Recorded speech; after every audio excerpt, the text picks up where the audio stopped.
I think dance was the biggest obstacle for me. Oh, wow. Because I actually wanted to quit because of dance. Really? It was too much. Because I didn't know a thing about dancing. Yeah, as a trainee, I was like, nah, this ain't for me. I just want to sing on my guitar. You know, I don't need to dance. So I was going to actually just go back home and just go to school for music. Wow. But then my mom was like, you know, you barely started. Why don't you just keep trying? Yeah, and then after that, I slowly started to enjoy. And I think that's the biggest thing that made me, I guess, improve. I started to enjoy dancing. And then I started to get better. I started to think on how I can do this better. Because before, it was just like, It was a chore. how much time left? But what made you enjoy it? Like, at first, you have to, like, memorize every motion, like, picture by picture. And I was like, I can't do this for the rest of my life. But then we started to find the know-hows to memorize faster, and then it became more fun to just dance. Wow, look at that. That's Shout out to your amazing. mom, man. Yeah. If it wasn't for your mom, you wouldn't be sitting here right now. I love Shout you, out to Mom. Oma, man. Yeah. I think for me, it was the biggest obstacle is homesickness. Homesickness. Huh? Because I grew up most of my life in Vancouver, and I had no intention of doing this as a career. I was set to go to university, but it was a last-minute decision to come here for a TV show. It was a competition, and I got scouted by a company after the show ended, and they said, hey, we're looking to debut a new boy group, would you like to join? And the advice that I got was, even if you have the smallest amount of desire to do it, then you should do it, because you never know when the opportunity will come around again. And so I said, okay, I do want to give it a try. And before I knew it, I only trained with these guys for 11 months. And I debuted, and the entire time I kept closing myself off. I spent a lot of times alone, and I would never really talk to the members about how I was feeling. And I just felt really lonely. And I think I just had this mentality of, oh my goodness, all of my lifelong friends are back at home, and I'm never gonna have those people back in my life again.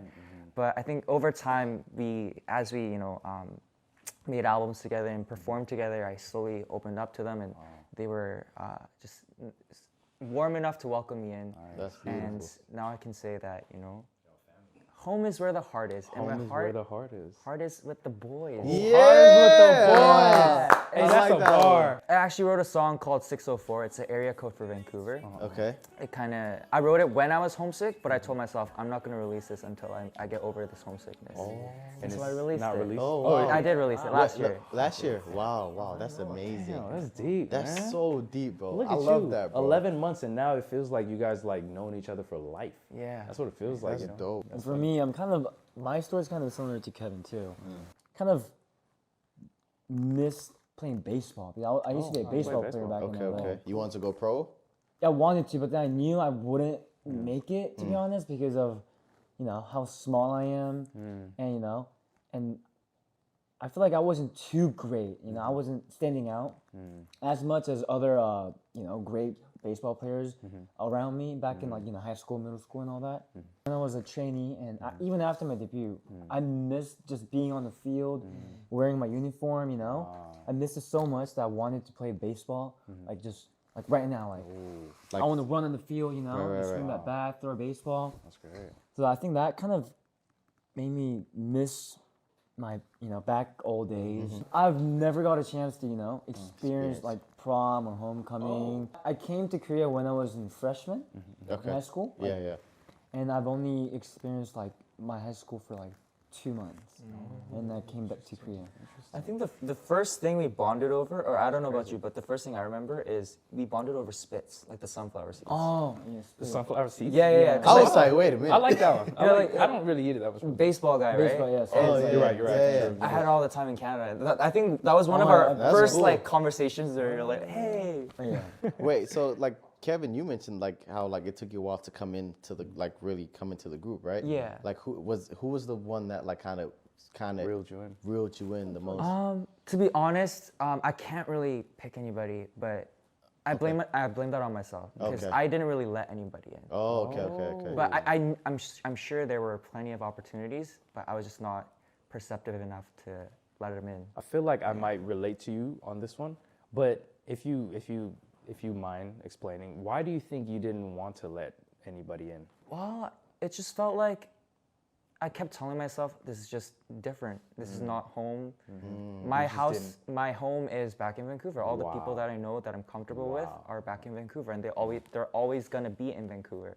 But as of now, like everyone's everything's- dispersed. yeah. If I go back to Vancouver, everyone's like, oh, I call Yeah, them. yeah. You know, they're in Europe, they're in the Yeah, States, exactly. and you know what? I've moved on, and I'm yeah. pursuing a career of my own Man, too. shout out so- to everybody. That's in so Vancouver. mature of you to even recognize that, right? And then Yeah. even be able to voice it Yeah. because finally you accepted it and like you healed from it, right? So Yeah. that's dope. Bro, I relate Props to you, that man. like 100,000%. Because the way we went to Senegal, like, he went to Senegal. The way I went to Senegal was I was like 7 years old. And then my mom and dad, they basically said, hey, we're going to go to Senegal for vacation. And then we went there and then we ended up living there basically. And I didn't want to do that Right. because I had my best friend in LA and all of that stuff. And basically my father and my mother wanted me to go there and learn my culture, my background. And they just wanted me to basically understand how the third world works. So, you can grow up not feeling entitled or anything like that. That was like their goal. And so when I went there, I didn't want to learn nothing. I didn't want to learn the Wolof. I was just a rebel. And I was like, this is just a phase that will pass. And then eventually I'll go back to America. Right. But I was there for so long. And then I just, as a kid, I just decided, hey, this is very immature. This is not gonna last forever because I have to either deal with it or just, just crawl and just be just an introvert and just a homebody forever. And that wasn't healthy. And so I said, okay, let me just give them a chance. And so I started eating the food. I started learning the culture. I started doing that. And then after a while, I was like, hey, this is not so bad. You're an introvert, right? I am. Yeah, I am too. And I think that's where we relate to each other. And I feel like a lot of introverts would do the same exact thing. Yeah. Very mature of you guys. I think the biggest thing, it's a cliche, but just look out for what you can be grateful for. All the time. Because I remember just being so pessimistic about being in my situation, when in reality, I have such a great opportunity to make music and travel and perform. A lot of people don't even get to, Exactly. it's hard for people to be even a trainee. And for Exactly. and I have loving parents that allowed me to go on this journey, and I have people around me that are supporting me. But I was blind to all of that because I was so focused on this is not my home. You know how much I missed, like I was, kind of sad I missed out on baseball, all that lifestyle and like homecoming and prom, all that. But then I've realized I should be grateful and, for what I'm doing and what I'm achieving. And I have a lot of fans that love me and support me.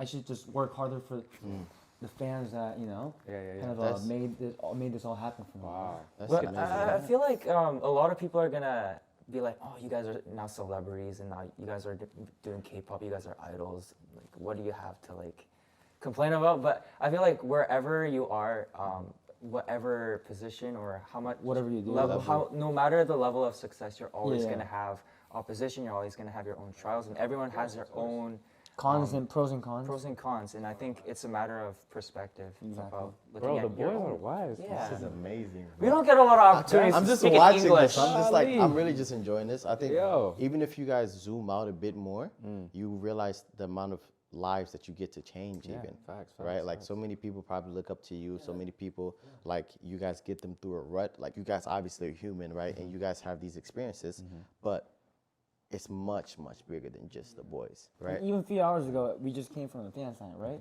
When we do a fan sign, we do like a video call with fans from all around the world, and things that they, tell us, like you, the boys, like Eric, Kevin, whatever. You guys, give me the strength to, live my life more like positive, like in a positive attitude. Thank you guys for being who you guys are. You guys give me amazing. energy. You guys give me happiness, joy. It's Those kind amazing. of interaction with just people, just human beings all around the world. I got That chills. just kind of gives us a motivation, and that just makes us even grind more. Yeah, it gives you fuel. Exactly. But I don't think you have to be a celebrity or a Exactly, famous yeah. person to It could reach be- out to people yeah, like it that. could be Yeah. anyone. It could be. No, I'll be honest. I don't consider myself in any like platform, right? I'm very quite small, but like sometimes even we get DMs like Exactly, yeah. like that's like, hey, you're the reason why I didn't end my life yet. Yeah. And when you get stuff like that, I mean, if that doesn't pushes put fuel in your tank, I don't know what will. You know what I mean? Like so, it's like It's not about you at this point. yeah, it's much bigger. And like I understand that, and so like I try my absolute best, like we do, to like put out great energy and make sure like whoever clicks on our video will laugh and have a good time, because that's all we want to promote, right? That's all we want to promote. It's goodness, happiness, positivity, love, laughter, joy. That's what we want. You know what I mean? So it's like, appreciate you guys, man. Y'all, woo! We got deep with it. 나는 나한테 명령하는 사람이 있다는 게 가장 힘들었어. Ooh, for him to have someone giving him orders was the most difficult. Ooh. He's a free soul. So you're a free soul. So like, how did you overcome that? I'm hoping you didn't change who you are. You know what I mean? 그냥 고개를 숙였습니다. So he kind of humbled himself. In a good way, right? Yeah, be humble.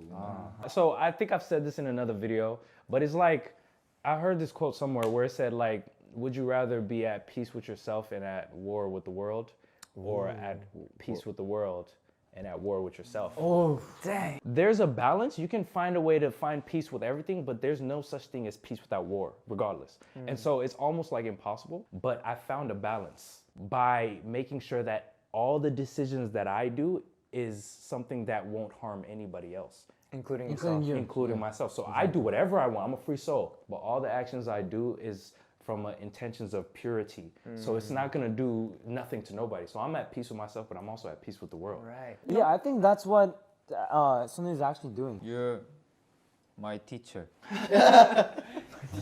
Oops, Sensei. Sam. He's also good. a very easygoing guy. Yeah, it looks like it. He's chill. 약간 비슷한 것 같아. Oh no, yeah, I think they're very similar. Yeah. I want to thank you guys for actually taking the time to come out here. And I come didn't on our expect show. to have a conversation like this Because with you guys. like, neither. Yeah. Like I really didn't expect this either. Like, I mean, when I look at you on the internet, you guys are like really goofy. Yeah, So are really we, funny. right? We Like, too, us too. Yeah. Even for the fans, this is quite new for them, I feel like. really? Yeah. Like, this is a different side of us that they don't really get to see that often, right? But like, you guys seem like a really well put together group. You guys seem like you really love each other, right? Yeah. And so like, I want to say from the bottom of my heart that like, we are rooting for you guys. Yeah. Continue to change the world, man, because that's what you guys been doing, right?